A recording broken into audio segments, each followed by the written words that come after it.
If you've struggled with stress, balance, or burnout, and simply feel discouraged or even defeated, and if you're ready to move from force to flow and enjoy ultimate Zen success in your career, health, or relationships, then the Zen Success Show is for you. Your host, Carissa Sims, is an entrepreneur, corporate consultant, best-selling author, meditation teacher, and healer who has found her own Zen success. Here's your host, Carissa Sims.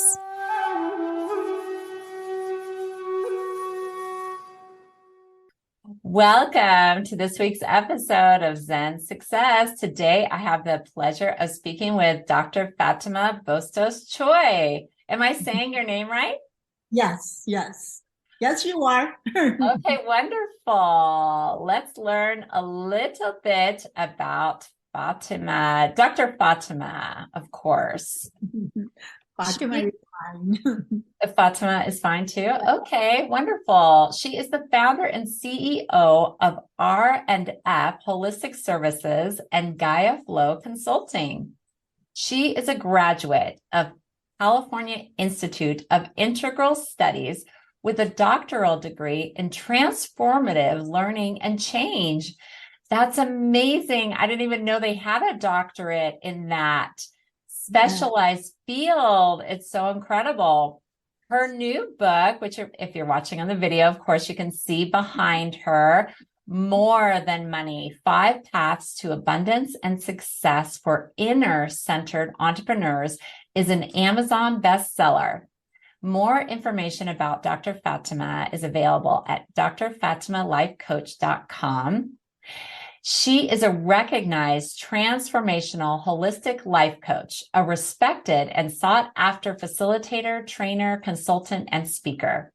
Her mission is to help people care for their mind, body, heart, and spirit to achieve their highest potential.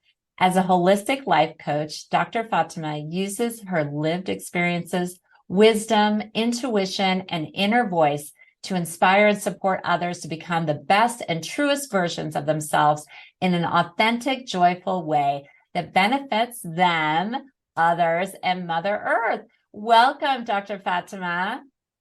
Thank you. Thank you so much, Carissa. It's so wonderful to see you after a few months, when we first met. So thank you for having me on your show. Oh, my pleasure. Yes. And I am always go with the flow, if things need to get rescheduled, because I always feel that there's a divine timing of things. And whenever my audience is ready for the message, then the teacher will come. The teacher will come for this powerful message that you have, more than money. And I really love the design of your cover. Can you talk a little bit about that? Yes, I worked with a graphic artist, of course, to do this, but she asked me what the book is all about, what is my message, and it is truly about the inner-centered way of being. And from that inner-centered, as opposed to, or not as opposed, but in comparison to being externally focused, because I think our world is so much about out there and we don't really know how to go in here. And so I said, I really would love something that radiates from inside out. And so if you can see, it's like, describe it for the people listening to the audio. Yeah. So that's what the radiation. So that's why the gold, yellow gold color from the inside, representing our inner soul shining brightly. And then the ripple effect of that, and the colors of emerald green woven with some purple, is about abundance and also about being centered. So all of those messages was what I communicated. And then she came up with this beautiful, I feel it embodies the message of coming from the inside, allowing that your true self to shine brightly out so you can help more people and achieve what you want, which is abundance and success. Amazing. And it's interesting that you're talking about the colors, because with the green, I have heard of that in Asian and Chinese philosophy with jade, and there's a lot of green emerald stones that can represent abundance. And then also with the purple, I have heard of it connected with spirituality and the divine. Have you heard of that too? Yes, absolutely. Absolutely. And also and I think you would know this too, Carissa, the kind of the greenish color is also the color of healing. Oh, wonderful. Yes. So, Yeah. it's amazing how the emerald green can evoke or signify, overall really positive elements. Yeah, health and healing. Oh, that's amazing. And that's important for branding for your business too. If you choose a green color, that's for health. I didn't remember that, and so I'm glad that you brought that up. I didn't remember that green stood for also healing, which makes sense. That's amazing. Well, go ahead. For Zen success.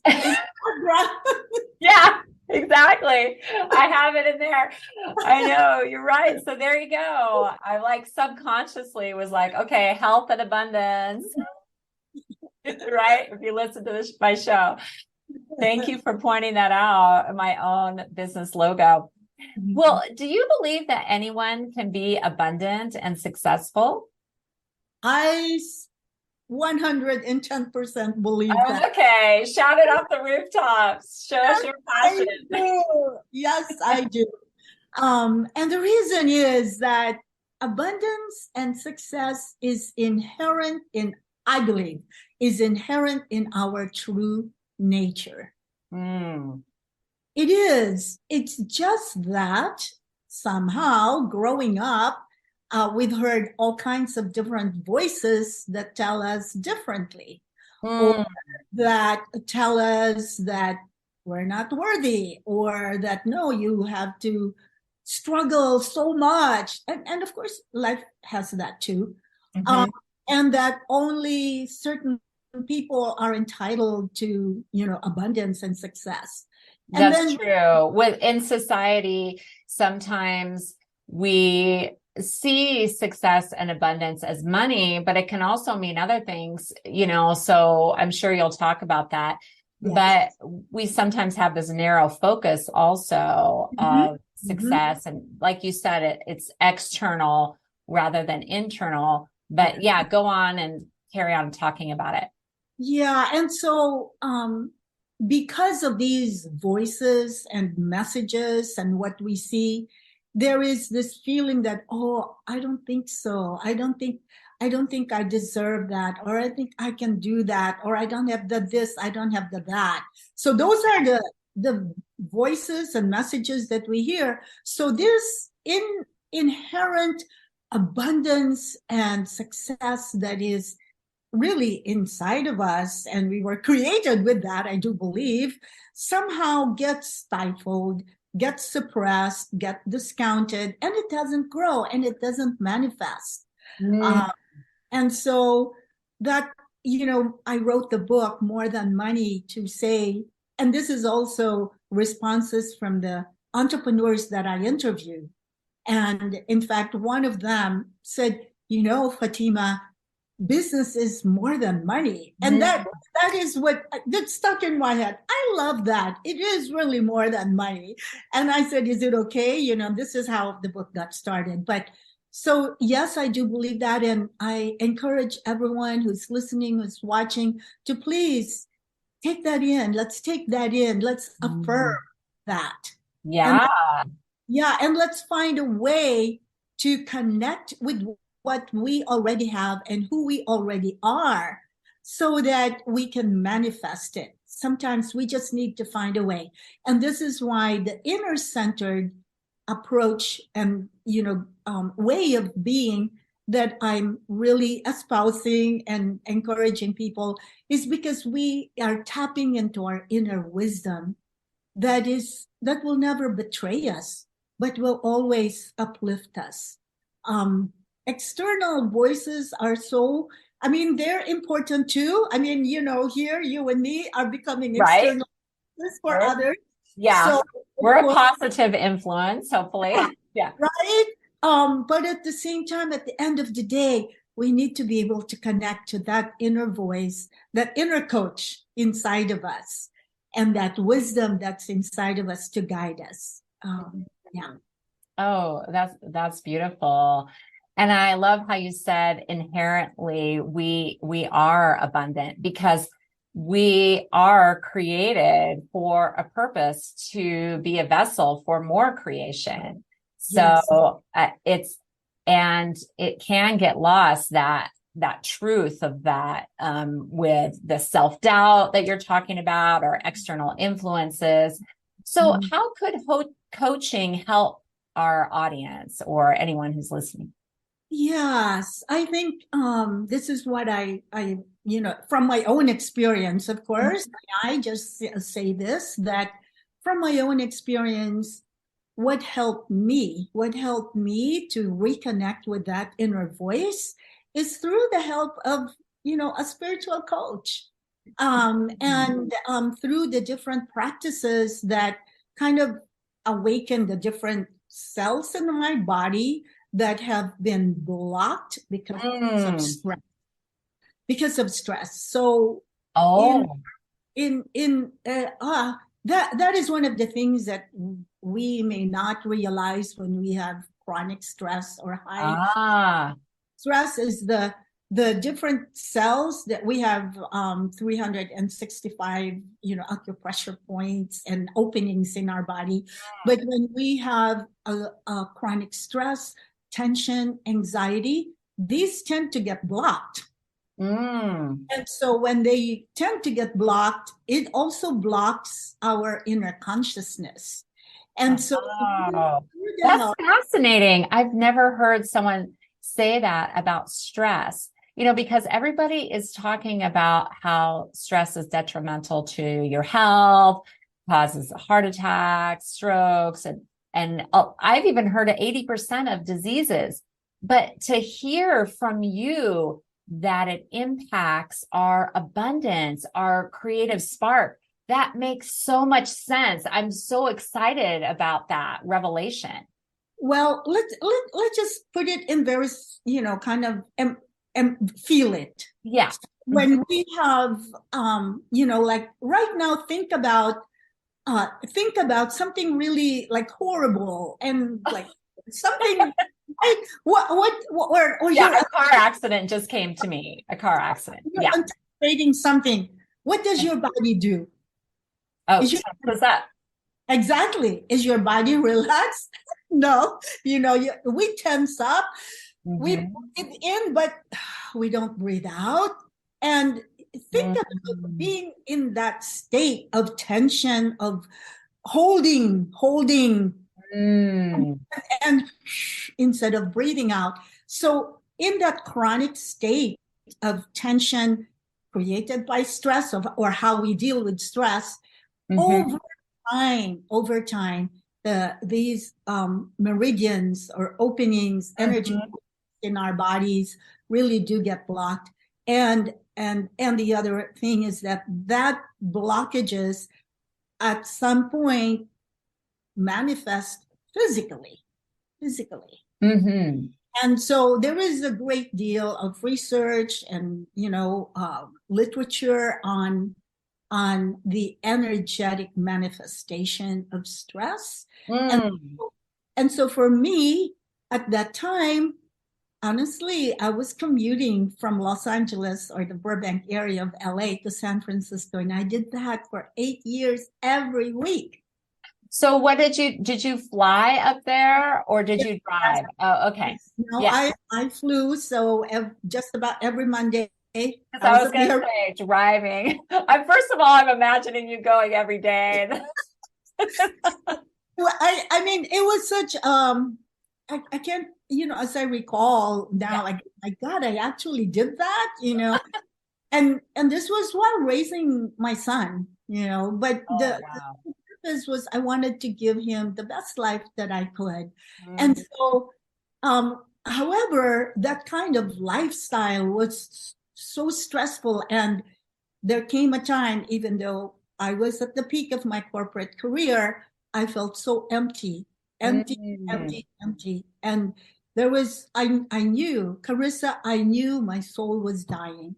Oh my God. That's so beautiful to have that realization that it was crushing your soul. It's interesting, not to take away too much from your story, but I commuted to Silicon Valley from Los Angeles. I lived at the beach. I lived in Manhattan Beach, LA. I know exactly where that. It's so I beautiful. know, but you know what? I had no awareness of, I didn't really have an awareness of my spiritual path or my soul or anything like that. I was young, I was just like going for it. And I didn't realize that it was maybe creating stress like you had. You woke up and realized that. So I just find it interesting. For me, it was just like, oh yeah, this is what I do. And, so. Yes, and I think we do get on that bandwagon, especially, Mhm. I think for us women. And Yeah, and it's so exciting. oh, It's like we get wrapped up in the success and the excitement, and it's like, I was like, oh yeah, meeting the same people, going up to Silicon Valley on the airplane every week. And I was like flying high. I thought it was cool, but it takes its toll on you over time. yes, it certainly did, for me. And, so this is why your question, how can we as coaches help people, is that through the spiritual, I so remember uh, when I became director at, City. And for And the that's first, a bank, right? City. yes, this is Citibank, yes. When I became a director, I really felt the saying, it's lonely at the top. Now I'm not top, top, top, but I felt that, oh my God, I'm by myself. Who can I talk to about my problems? Because there's a Yeah. certain fear of being vulnerable, Right. this was so much back then. Um, but I had a spiritual coach. I would call Howard Badhand, and I Uh-huh. do write about him in my book, and talk to him about what I was going through. And he gave me a different perspective, not the corporate perspective, but truly a more holistic, a more spiritual, that really fed my soul and really helped me to kind of get clear about who am I? Mm. Why am I here? And what do I really want? And then through his coaching, and then I also studied with another spiritual teacher, and I learned about energy. That's the first teacher that I learned about energy and how the energy impacts both all the physical, emotional, mental, and spiritual aspects of who we are. So I do believe as coaches we can help others by asking questions, by really questions that get to the kind of heart of the matter for them, and helping them see that they have the answers inside, right? It's not our answers for them, even though maybe these answers work for us, but finding their own answers and then trusting that and following that. So I feel that that's our value, that's how we can help others through Yeah. our coaching process. Oh, that's wonderful. And I love how you said that it's not necessarily that you as the coach or me as the coach have the answers. It's removing the blocks. It's giving our clients the confidence that they do have the answer within them, Yes, yes, yes. empowering them. Yeah. Yeah, yeah. Because that's so inspiring, because we want to lift people up and not have them be necessarily dependent on a coach. But it is sometimes in your life, you need a little push. You Yes. need an outside perspective. I know that's true for me too in my life. I definitely need another person to kind of see the blind spots, because sometimes we're just go, go, go. And having a different perspective is really helpful, in addition to connecting with that deep spirituality within. Yes, absolutely. And I think that it's also helping, let's say, our clients, people who come to seek our help, that they're first and foremost, they have the answers, and then provide them the ways to tap into that, Yeah, the because tools. yeah, tools, the practices that can help them connect deeper and tap and access that inner wisdom that they already have. Yeah. Mm-hmm. Well, tell me a little bit about your background. Where did you grow up? And Well, what did you learn from your experience? And my I am the firstborn of 5 children, and okay, I came to the U.S. from the Philippines right after okay, college. And okay. I went to the Philippines before. Yeah, yeah. I went to Boracay and Cebu and a little village called Tiburon. Of course, landing in Manila and then going out to other places. Yeah. I well, love the Philippines. I love the people. They treated us like family. yeah. Oh, I'm happy to hear that. So that's a side note. Yeah, so that's wonderful, Carissa. So we have so many things in common. Yeah. So after graduating from college, I, taught first in Yeah. our province, and then came to the United States, like many Filipinos, Oh, yes. pursue Absolutely. the American dream, Yeah. whatever it is. But Whatever that is. But I was just curious, can we go back a little bit to like you being the oldest? Did you learn very much from your family? Did you feel a responsibility taking care of everybody, or like what was part of your childhood?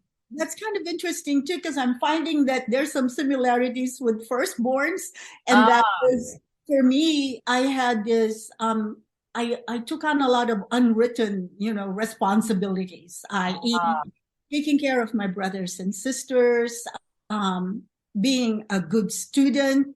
I guess I took on this. I have to be a model, even though I didn't say those words. yeah. I didn't say those words, but I took it on that I needed to be a good student. I needed to be an obedient daughter.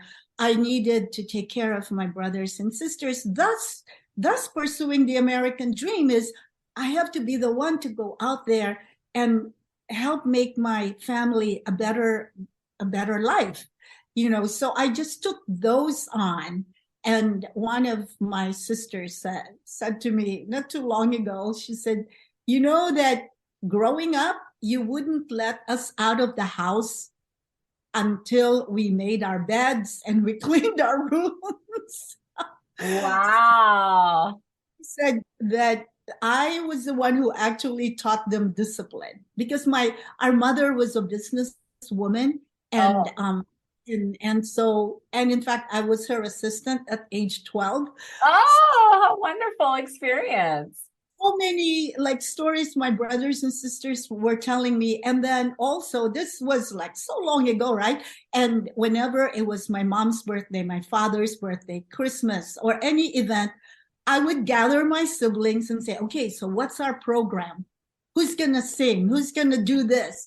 And by the way, we need to get a gift, so I need some money from your allowances. Yeah.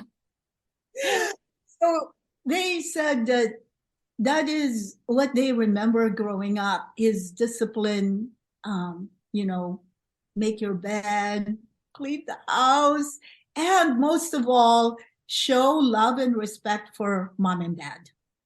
um, Oh, that's so wonderful. Is you there, yeah, go ahead. know, my mom really encouraged me to come to the US. Oh, Yes, but my father was so against it. My father said, why do you have to leave? what's wrong with our life here? Well, why do you? Yeah. He was gonna miss you. He was feeling like maybe he really loved you and Oh, wanted no doubt. My father was the softie, you. and I was the tiger mom. Yeah. But but typical, my mom always prevailed. So I came to the US and oh, so many struggles. I was so young, so many struggles, no relatives really. I came by Yeah. my How old were you when you came? High school? 21. Yeah. Did you finish college first? I finished college. I taught for a year at our province and then I didn't renew my contract. I just knew, oh, I'm going. Mhm. And so um those first years, oh my, there's so many struggles. And every time I was faced with them, I thought about my father. And I said, Oh, maybe he was right after all. And he would write and say, come back, come back. oh my gosh, come back. But there was this fighting spirit inside me, which I took from my mom. All Yeah. of us actually from my mom. And To so not give up. not give up, to keep Yeah. going, to keep Mhm. going. And so that's what got me through, got me through all of these challenges to this day. And as I'm here now, so many years, that very first purpose, and this is why I write about path of purpose in my book, because it is really in many ways about my life. But that purpose of giving my family a better life. And actually I did. My parents did come and they came back and forth. But then one day they sat me down and said, thank you very much for all your hard work of getting us here. But we are happier in the Philippines and stay there. I can understand that. And I was like, but of course I understood. Oh, Of course yeah. I You understood. just want to be with them. I mean, that was like your heart. I wanted to bring everybody here. That's of Yeah. course like Filipinos do. And so, but that, realization that, you know, happiness is not in the United States, that It's in realization, your heart. it's wherever we are in our hearts and family and all of that. So it was a big lesson for me of letting go and really respecting my parents' wishes and and and so it was cool. I went on with my life. Yeah, you blessed them and moved on. Now, is there a particular influence, mentor that you had in your life? Definitely, Carissa, it's definitely my mom. And what's so interesting is that since I'm the firstborn, uh, I realized later on that a lot of my mom's challenges, she confided in me, even though I was so young. She trusted me. She really did. And so while I was writing the book, actually, she was my muse. I like felt her channel, Is through she me. passed on now? She passed away in 2020. Oh, 2020. Yeah. Okay. So that's so beautiful. I just wanted to get the context. Yes, Felt yes. her And, energy. um, Beautiful. she really did. And through writing the book, I got to, oh my God, it's the best gift. I got to really understand my mom. I got to understand why she was a tiger mom, why, so many awakenings that Mm. I, I don't know how I could have gotten that, but through the grace of God and through her own grace of, coming through me, working through me. Yeah. So my mom is my influence, my biggest influence. I worked with her, like I said, because she had a beauty shop. She had a boutique. She was all into beauty. And, at age 12, I Wonderful. was working with her. I, greeted customers. I learned customer service. I went door to door collecting money from those who owed her. I mean, it was, and then later on, when I went to Manila for college, I went to where she, her merchandise, those store people, those business people, I got to know them. So there was so much of that entrepreneurial spirit that I didn't realize then were like those seeds coming out, coming into me Yes. Yes. that early age. It took a long while because I kind of took the corporate route, but then later on, I guess this is why I so believe that when you have that seed and somehow find a way to not lose it, it will blossom. Yeah. Oh, that's incredible.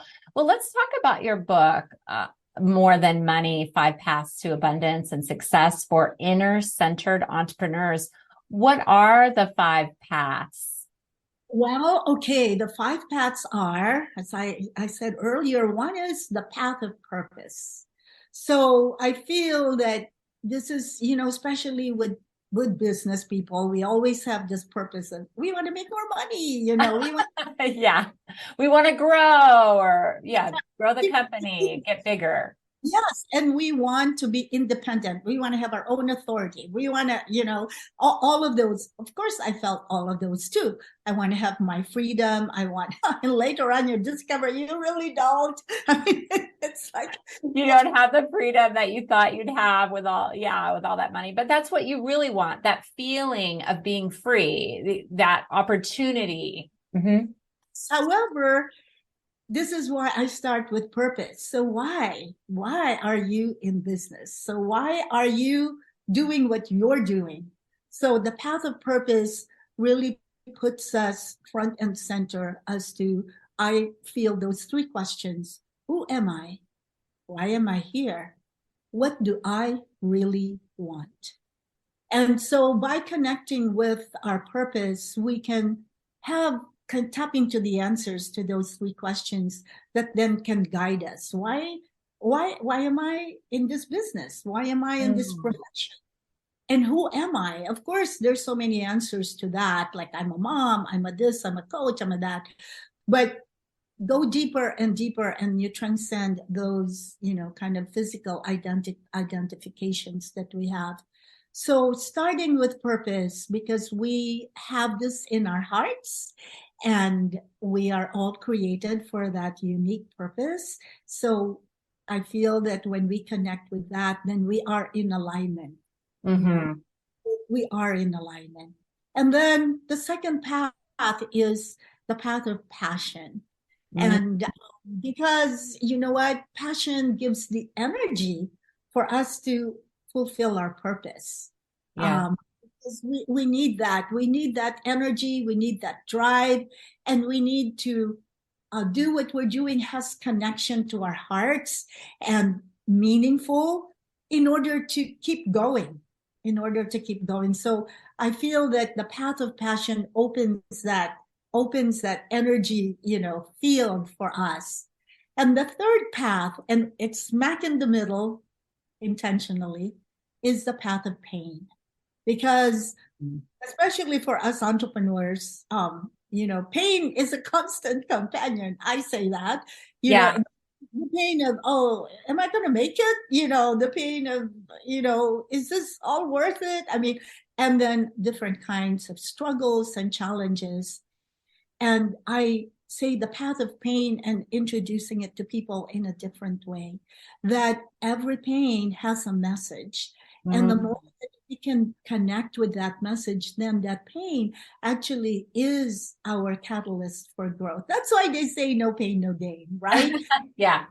And it is true. Yeah. And it's interesting because a lot of innovation comes out of pain. So a lot of incredible ideas, if you sit with that pain, maybe there's something even greater for you to learn. And I do workshops and classes on the purpose of pain. So I really like that you have that as a path in the book. Yes, because it is integral to life. But we seems to always see it in a negative way. Yes. We seem to see it, we fight it, we suppress it, mm-hmm. we discount it, we rationalize it, we just we numb it.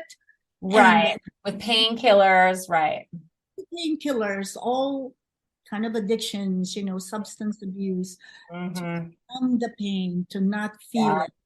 And so I bring it up to say, hey, let's welcome it, let's embrace it, let's really find out what the message is, because that message is for our own good. That's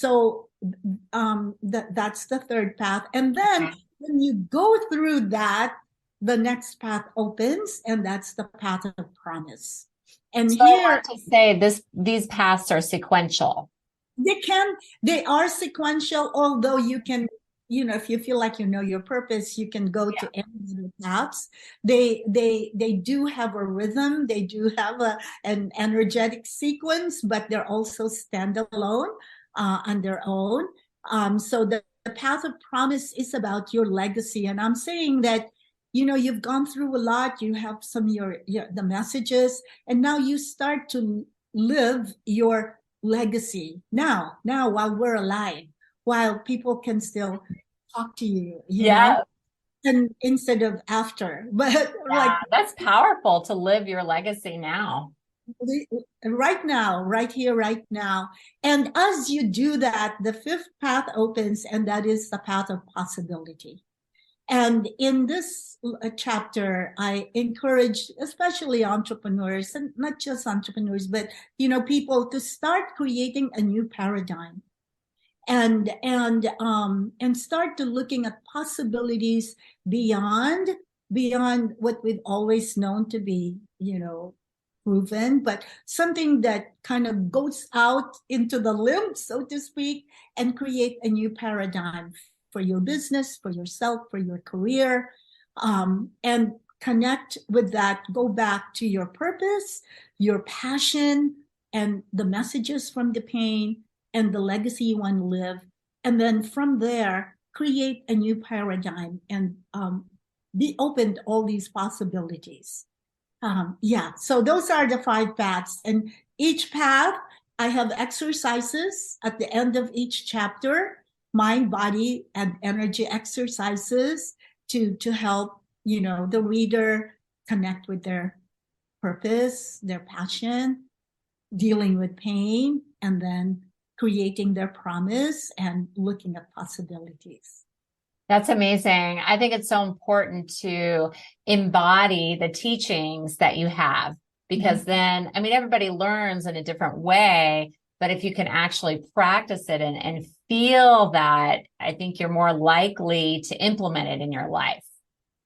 Yes. And much of much of the information I gathered from the interviews that I, did with people, and I saw these entrepreneurs. Many of them are my clients, but also friends, And in fact, my sister is in the book too, because she just she was the epitome of passion, Mm.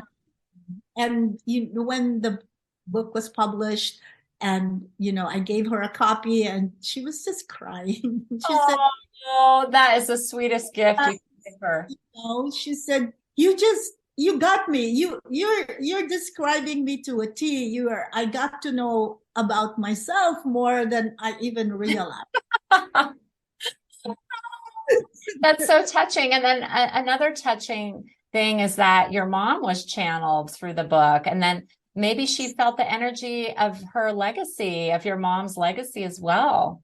Yeah, thank you so much for that note, Carissa, because I I haven't felt that before, with my mom, um and I just really everything about, and of course there's a lot of stories about her in my book, and I wrote a poem as a gift Oh, to her. So I just felt this, swelling of love and gratitude, which I probably didn't really get to express, when she was alive. But there was one time. See, my mom was in the Philippines, so, and I've been here for 56 some years. and you And live in LA still? LA, I'm in Yeah. Glendale. Glendale, yeah. Suburb of LA, and my mom, I have three siblings in the Philippines. I have a brother in San Francisco, but So every year I would visit my mom, my family, my siblings, and my mom. My father passed away in 2004. And so there was one time I visited my mom, and sitting next to her, she looked at me and she said, "Oh, do you know, I wish I could be like you." Oh, wow. And you looked up to her, right? You idolized her? I'm like, "What, mom? What do you mean?" Like, I looked at you, I was just like, "Yeah, I wish I could be like you." And that's very sweet and sincere. I never forgot that. And it's been like, uh, yeah. See, my mom was such a tiger mom. So that softy in her, no, we never really got to see that until much later on, and I understood writing the book. I understood why. I understood so much of her pain. I understood so much of her struggles.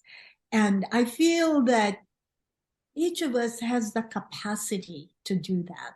And if we can actually understand people from that deeper, aspect, that deeper dimension, that I think we can create a much better world. We can create, this world of really gratitude, you know, respect, uh, um, that deep love, deep love. So I felt so like a great blessing and privilege that to me, that is more the reward for me in terms of writing the book. What I haven't mentioned, Carissa, is I started to write back in 2000. Okay.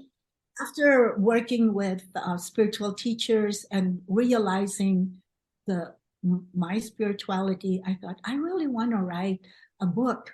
Mm-hmm. I met up with an author and who's also a writing coach, and she helped me. She helped me put together a book proposal with annotated chapters and sent it to 2 publishers. This was back in 2000, so I had no idea that traditional publishers will just nah. Those so did you have an agent? Did you submit it through an agent? You just submitted it. Oh yeah, totally. They just go, nah, yeah, I know. I've met with publishers. They basically are like, there's no chance. I had no idea, right? I just had this, confidence. And Yeah. then I didn't hear from anybody. And so then, oh, okay, I guess whatever. So I put it aside. That was in 2000. In 2021, I was listening to this marketing videotape. Yeah. Jackson was in that. And so I was listening, and they said, "Do you have a message in your heart that you want to share?" Oh. And I go, "Yeah, I do. I have a message in my heart." I have a lot of lived experiences that I feel I want to. Yes. Right? So I go, okay, I think I'm going to do it this time. So what is that? 22 years later. And then, I just really poured my heart and soul. And then finally finally last year, I, self-published it. And it did make Amazon bestseller in the first. So congratulations. Yeah, I was wondering if you did a hybrid model of publishing, because they have some publishers where you buy a certain number of copies and they help you market, but you're completely self-published. Yes, I am. Okay. And now, congratulations. Thank you, Carissa. Thank you. So I feel, again, that's another example when that seed is in your heart. It's just waiting, it's just waiting to blossom. It's the same, abundance and success. It's inherent in us. It's just waiting to be embodied. And that being clear about what that means to us. What does abundance mean to you? Because it could be different for another person. And Yeah. the key is to find that what is true for you. And so 22 years later, here it is. And, I feel that it's a way now to honor the lessons that I've learned, and that hopefully through the book, which I've also converted into an online course. So that, Oh, wonderful. yeah. That's amazing because some people learn better, or you could do both, buy the book and do the online course. Yes, and in fact, in the online course, it's called more 5 paths to your abundance and success, and it's experiential, even though it's an online course, and because Mhm. there are exercises, there's some assessments to help you kind of see where you're at, and then there's a once a month group coaching, as well as you have a copy of the book. So I felt, okay, maybe this is the next extension. This is the next evolution of always, as you know, for yourself, to finding ways that we can help people as much as possible, as many times as possible. Yeah, that's wonderful. It's so beautiful to say that. So let's talk about, you've talked about the inner centered entrepreneur a few times. So what is that type of person? And can we become that if we're not? Okay. Yes, yes. Well, of course, my answer is yes. Yes, we can become that. So inner-centered, in this case, I said entrepreneurs because they were my focus, but I do believe we can all be inner-centered, and that is our capacity to connect with our truest self, our inner voice, our inner guidance, our inner wisdom. So the locus of focus, if you will, is internal, inner versus outer. Um, we truly have been conditioned to rely on external sources. We have been conditioned to well, just going to school, right? Okay, we have teachers, we have the Catholic religion, teachers, priests, all, of course, our parents. And so all of these external voices telling us who we are, what we should do, what we shouldn't do. And yet we haven't really been taught how to connect inside. Mm-hmm. We That's true. in the Catholic religion, of course, there is the soul, but I don't remember being taught how to connect with my soul. I don't remember being taught this is how you listen to that inner voice. I was taught about conscience, but I wasn't necessarily taught how do you listen to that? How do you trust that? So inner centered for me, I came up with that term because the inviting everyone to focus first inside, listen and trust that inner voice, that inner guidance, kind of like an inner GPS. Mm. That really knows for us, that really knows what is best for us, what the next steps, and that they are beyond the external, external information. And then once we connect with that and we use that as our North Star, our compass. And so then we see all of these, we see the news, we read a book, we talk to somebody, and all of that is information. Then I would say at the end of the day, or maybe first thing in the morning, through mindful meditation, when we connect with that inner voice, then we're able to say, oh, yeah, I agree with that. Yeah, I think I'll do that. I think that feels good.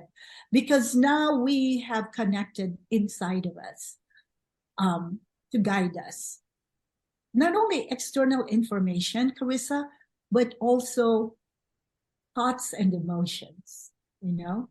Sometimes we go by, this is what I think, oh, this is what I feel, you know, and then, but that's not necessarily coming from the inner voice. It's coming from habit.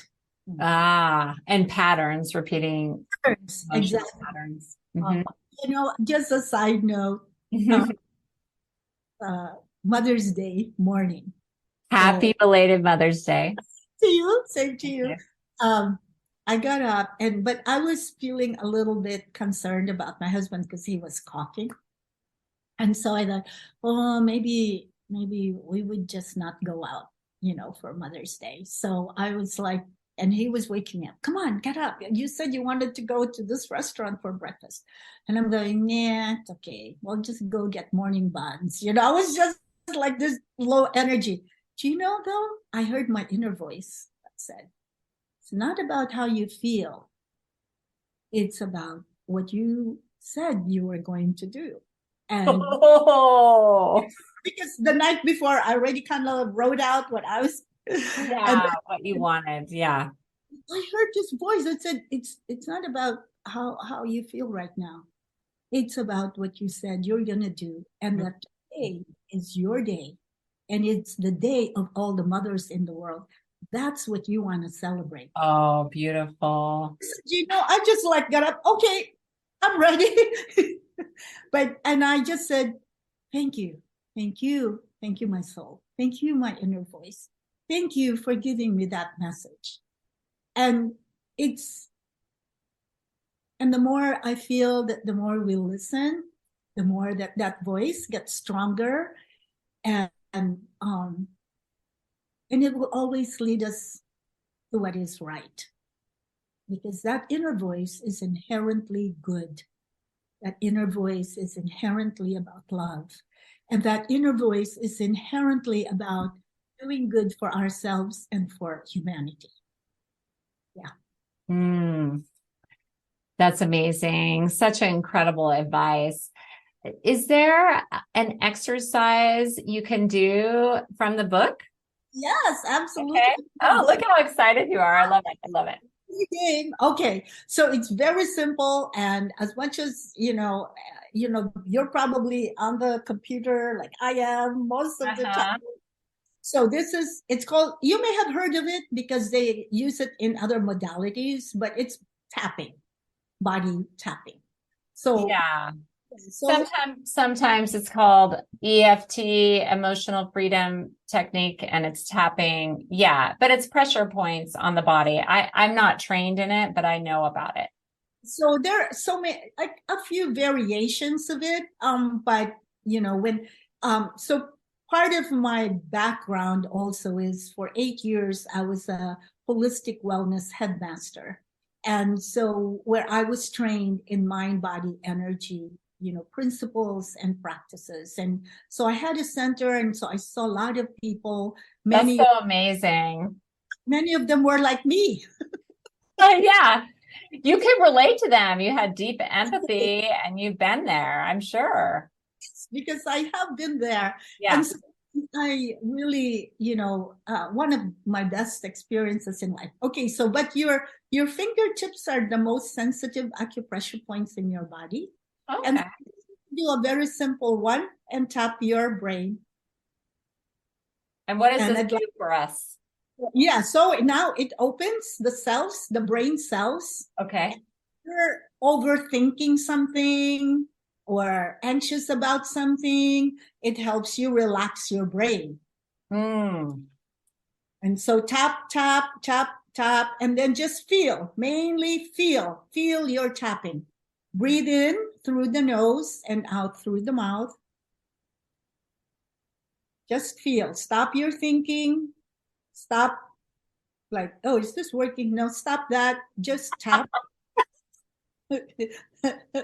And then your forehead, tapping your third eye or your sixth, chakra.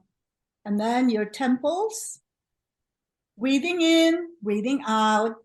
Keep your body relaxed, your cheeks, and smile. Then the back of your neck. Okay, and now I'd like for you to stretch one arm and tap your shoulders. Now this time with your palm. All the way down. And same hand, tap of hand. And tap with your palm so you can open the energy points. Okay, and now stretch and tap your armpit and your rib cage. Good, back up. Okay, and now sweep down. Okay, and now I'd like for you to just straighten your spine, breathe in through the nose, out through the mouth, and please feel that arm that was tapped and compare it to the other arm.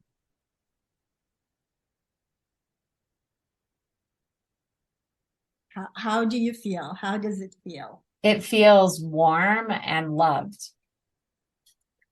Feels loved. Does it feel good? Yeah. I mean, it feels just like, you're paying attention to me.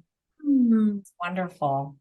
And it's so interesting because I didn't know you were going to do a compare. And I was like, oh, I got to do the other arm. The other arm is like, what about me? What about me? And I want to feel that way. Exactly. And I was just about to ask you, what about the other arm? How does it feel? Yeah. And if, how does it feel? I'll just ask you. It just feels a little bit cold and it feels a little bit disconnected. Yes. Thank you. Mm-hmm. Yes. And the reason, and of course we can do this some more, but the reason I did ask you now to compare is because most of the time that untapped arm is what we think we are. And when I do teach, for corporations, leadership training, and I always start with these exercises. And in the beginning, they would look at me like, oh, you're so weird. And I go, yeah, I am. But, hey, give it a try. Let's try. But you already hired me. So, you might as well embrace it. And then they love it. And then, yeah, I bet. Feedback. What was most memorable? Fatima's exercises. Exercise, yeah. Oh my gosh.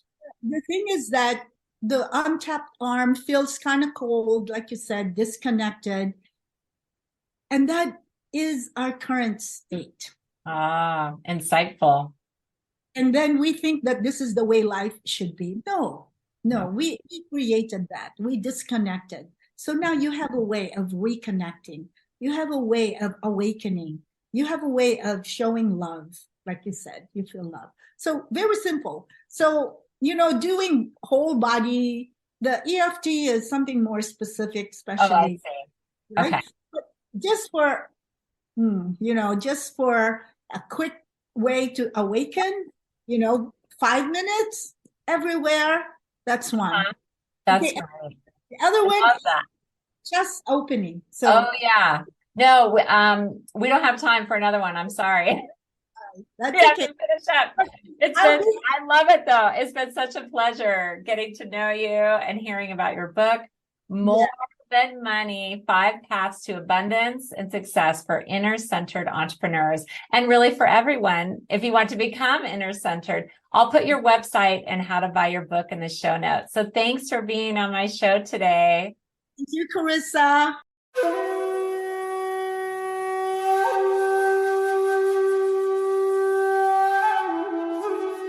That's it for today's episode of Zen Success.